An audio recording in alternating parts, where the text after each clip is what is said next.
Hoy vamos a meternos de lleno en uno de los procesos políticos más alucinantes del siglo XX, la Transición Española. Es la historia de cómo un país pasó de casi 40 años de dictadura a ser una democracia moderna, europea, como la que conocemos hoy. Y todo parte de una pregunta que tela. ¿Cómo se desmonta una dictadura desde dentro sin que todo salte por los aires? Esa era la cuestión que se planteaba España tras la muerte del dictador Francisco Franco. No era un debate teórico, no. Era una cuestión de supervivencia. Y claro, en 1975, con la muerte de Franco, el país se encontró de repente ante un folio en blanco. Había que encontrar una respuesta a esa pregunta, y rápido. Un solo paso en falso podía reabrir las heridas de la guerra civil y devolver al país al conflicto. La tensión era máxima. Vale, pues entramos en la primera fase, la de la incertidumbre total. El rey Juan Carlos I, que había sido designado como sucesor por el propio Franco, heredó un poder absoluto. Nadie, absolutamente nadie, sabía con certeza qué iba a hacer.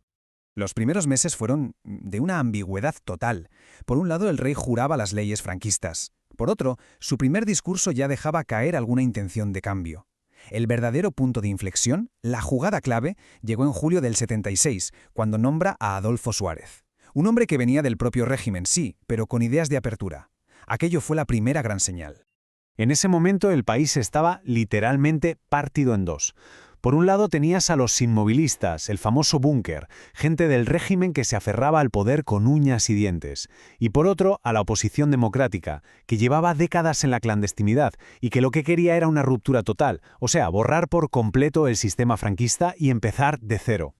Y aquí es donde la transición se convierte en algo digno de estudio, porque en lugar de ir al choque de trenes, que era lo más previsible, los líderes políticos de la época eligieron un camino intermedio, uno muy difícil. El de la reforma negociada. El objetivo era, construir algo juntos. La palabra clave, la palabra mágica de todo este proceso, fue esta: consenso.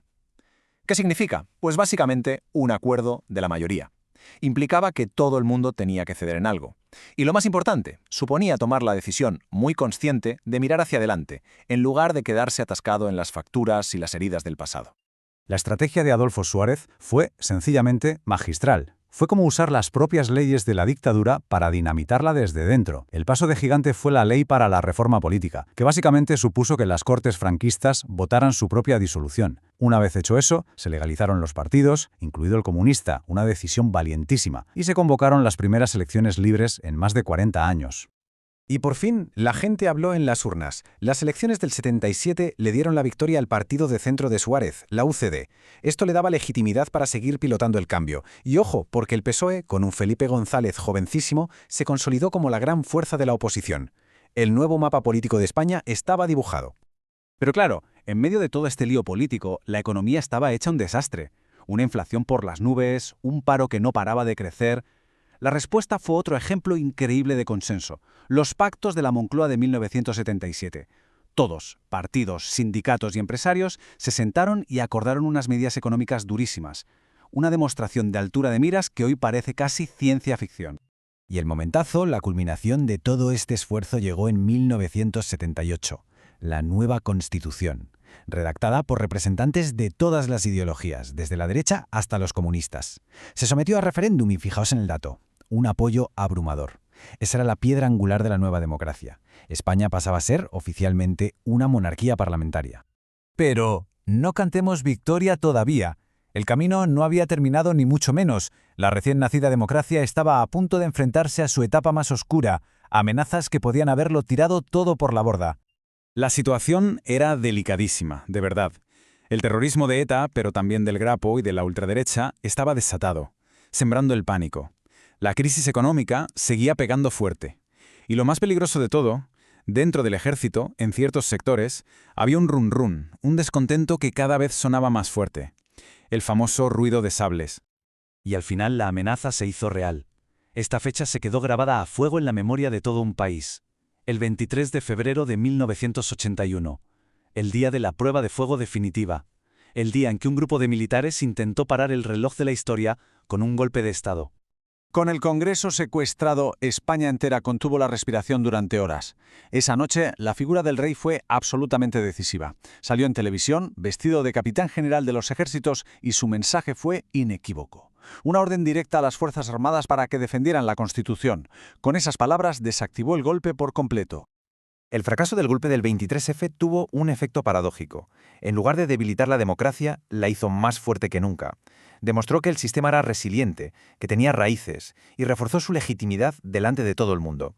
A partir de ese día, quedó claro que la vuelta atrás ya no era una opción.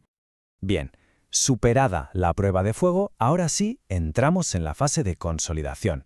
El resultado de tanto esfuerzo empieza a verse. Empieza a surgir una España moderna, próspera, libre y por fin integrada en Europa. Y a partir de ahí, los hitos se suceden a toda velocidad, pero para bien. En el 82, la primera alternancia pacífica en el poder, con una victoria aplastante del PSOE. En el 86, el sueño de generaciones. España entra en la Comunidad Económica Europea. Y ya en 2002, adoptamos el euro, culminando la integración total. Y esta transformación no eran solo titulares, se veía en la calle.